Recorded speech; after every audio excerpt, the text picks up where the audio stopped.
آج کی آیت، کیونکہ اگر تو اس وقت خاموش رہے تو خلاصی اور نجات یہودیوں کے لیے کسی اور جگہ سے آئے گی، پر تو اپنے باپ کے خاندان سمیت ہلاک ہو جائے گی، اور کیا جانے کہ تو ایسے ہی وقت کے لیے سلطنت کو پہنچی ہے۔ استر 4:14 آیت۔ عزیزو، ان دنوں ہماری گفتگو کا محور احسویرس بادشاہ ہے، جو بابل کے 127 صوبوں پر بڑی کامیابی کے ساتھ حکمرانی کر رہا تھا۔ خوش قسمتی سے کچھ عرصہ پہلے ایک سازش کے فاش ہونے پر بادشاہ کی جان بچ گئی۔ اس سازش کا انکشاف کرنے والا ایک یہودی مرتقی نامی ایک شخص تھا، جو نبوکت نظر بادشاہ کے یروشلم سے لائے اسیروں میں سے ایک تھا۔ حیرت ہے کہ بادشاہ نے اپنے موسم کو فقط تاریخ میں اس کا نام بشمول سازش کے واقعہ کے ساتھ درج کروا کے ماضی میں ہی دھکیل دیا تھا۔ لگتا ہے خدا بھی مرتقی کی وفاداری اور صبر کا امتحان لے رہا تھا۔ خیر، بادشاہ اپنی مملکت میں ہر طرح اور ہر طرف سے مطمئن تھا۔ آج اس نے ایک نئے وزیر کی تعیناتی کی۔ یقیناً یہ نیا وزیر اس کا منصور نظر تھا۔ جبھی اس نے اس نئے وزیر حامان کو ممتاز اور سرفراز کیا اور اس کی کرسی کو اپنے تمام امراء سے برتر رکھا۔ اب بطور خاص بادشاہ کی طرف سے یہ حکم جاری ہوا کہ نئے وزیر حامان کی جھک کر تعظیم کی جائے۔ اب جب بھی وہ محل میں داخل ہونے کے لیے پھاٹک سے گزرتا، سب جھک کر اس کی تعظیم کرتے اور اس کا سر فخر سے بلند ہو جاتا۔ اب تو یوں لگتا وہ اسی طرح دوسروں سے عزت لینے کی خواہش سے کئی بار پھاٹک سے آتا اور جاتا رہتا۔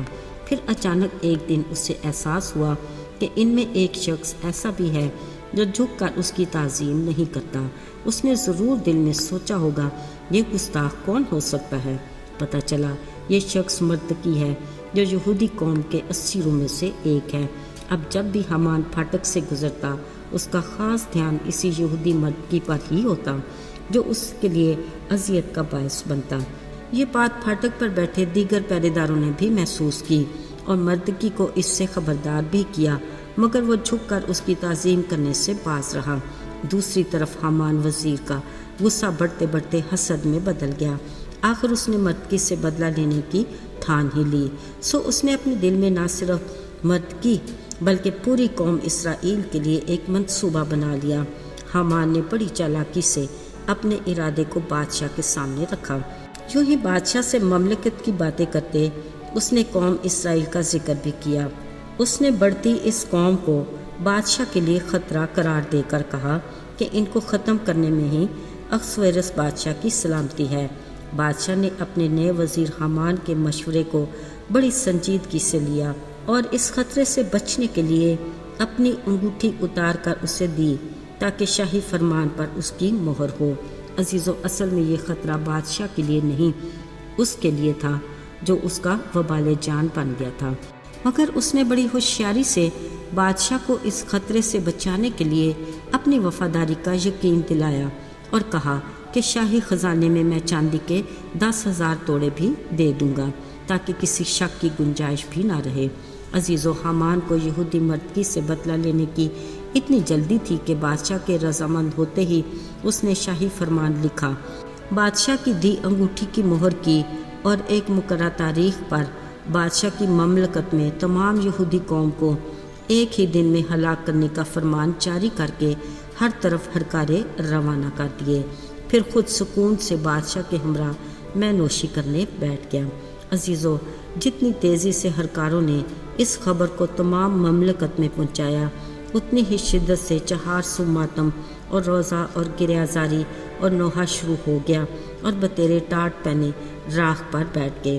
ادھر یہودی مرتقی نے بھی اپنے کپڑے پھاڑے، ٹاٹ اوڑھ کر سر پر راکھ ڈال کر بلند دردناک آواز سے چلانے لگا، جب یہ خبر ملکہ آستر تک پہنچی وہ نہایت غمگین ہوئی۔ پھر اسے مرتکی کی طرف سے تاکید بھی کی گئی کہ اب وقت آ گیا وہ بادشاہ کے حضور جا کر اپنی قوم کے لیے درخواست کرے۔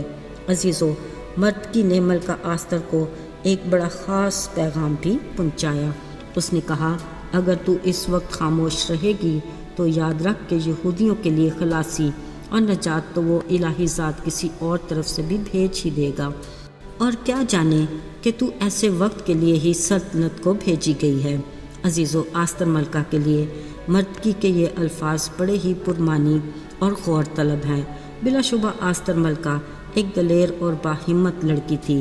اس نے اپنی سہیلیوں کے ساتھ 3 دن کا روزہ رکھا، پھر شاہانہ لباس پہن کر بادشاہ کے حضور حاضر ہوئی۔ بادشاہ نے اپنا سنیلا عصا اس کی طرف بڑھایا جو آستر ملکہ نے قریب جا کر چھوا۔ یہ نشان بادشاہ کی طرف سے گویا ایک اجازت نامہ تھا۔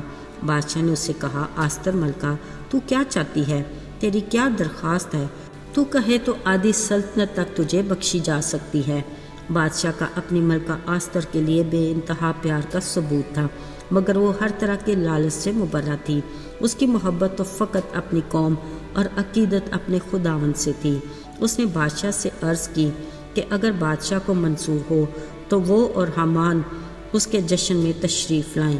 بادشاہ کو اپنی منصور نظر ملکہ آستر کی یہ دعوت ہر طرح سے قبول تھی، مگر پس پردہ اس دعوت کا مطلب کیا تھا؟ بادشاہ اس سے بے خبر تھا۔ یقیناً وہ بھی جان گئی ہوگی کہ آخر وہ اس وقت کے لیے ہی اس سلطنت میں بھیجی گئی ہے جس کو اس نے صدق کے دل سے قبول کیا اور بڑی دلیری سے اپنے پہلے قدم کو اٹھا لیا، اس یقین کے ساتھ کہ آگے خود قادر مطلق خدا اپنے لوگوں کا نگہبان ہے، اور ایسا ہی ہوگا۔ آمین۔ آئیے دعا کریں۔